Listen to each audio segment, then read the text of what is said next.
If you will die in 18 years old, would you treasure every second in your life? I guess the answer will be yes. But how about you didn't know that in advance? Would you still do the same thing? Are you sure you can do that? I believe the answer will be no. But there was one boy named Mario answered yes. How can I say that?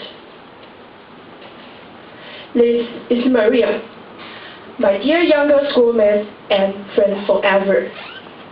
And he is in heaven now. Just 1 week before last semester, the blood cancer took away his life. But he did not live in vain. Today, I'm here to share with you 3 things about him to show you how meaningful his life was. The first one, he was humble and loved to share knowledge. To tell the truth, he was a genius. He was not only outstanding at almost every subject, but also good at playing the piano. Sorry.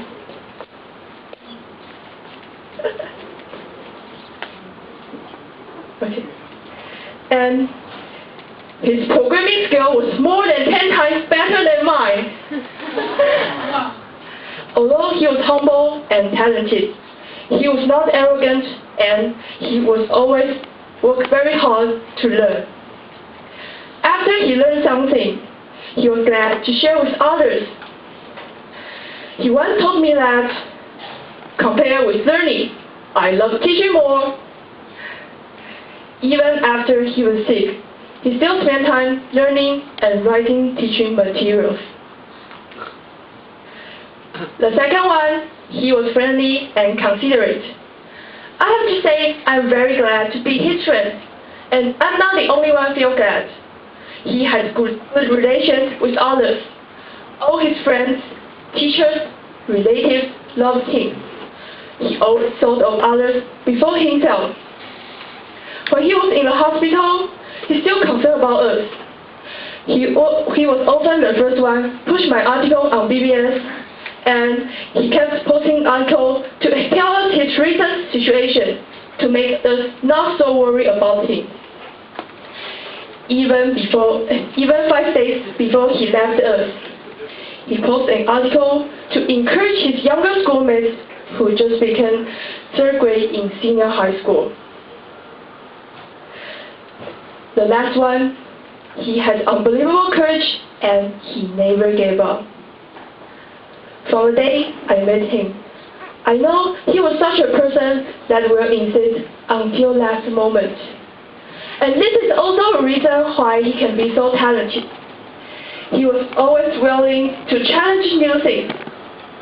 For example, when I first met him, he just told me he was interested in programming.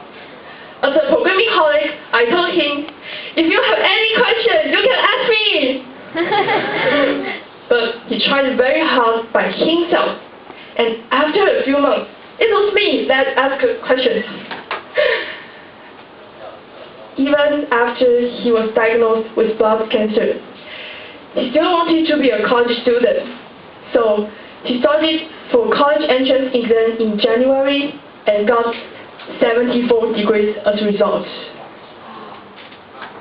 And no matter how painful the treatment was, he tried without complaint.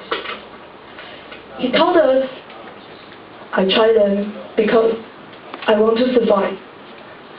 I won't give up.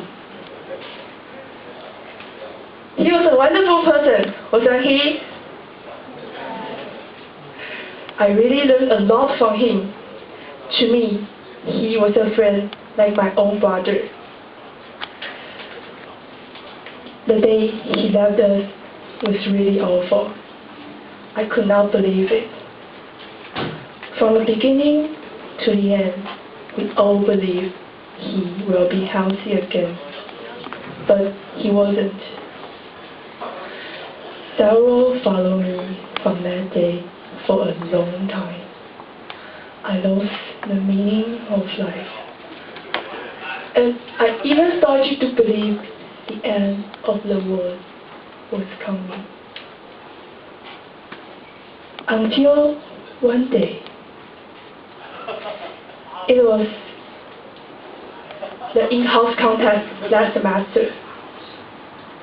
After I hear of a story delivered by my dear mentor, Elaine, all I want to say was, thank you.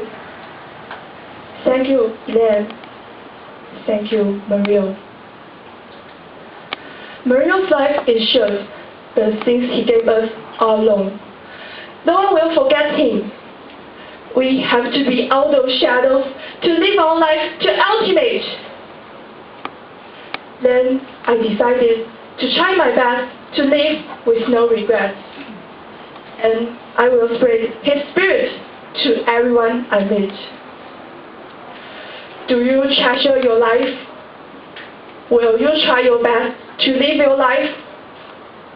Hope Mario's spirit has been in your life till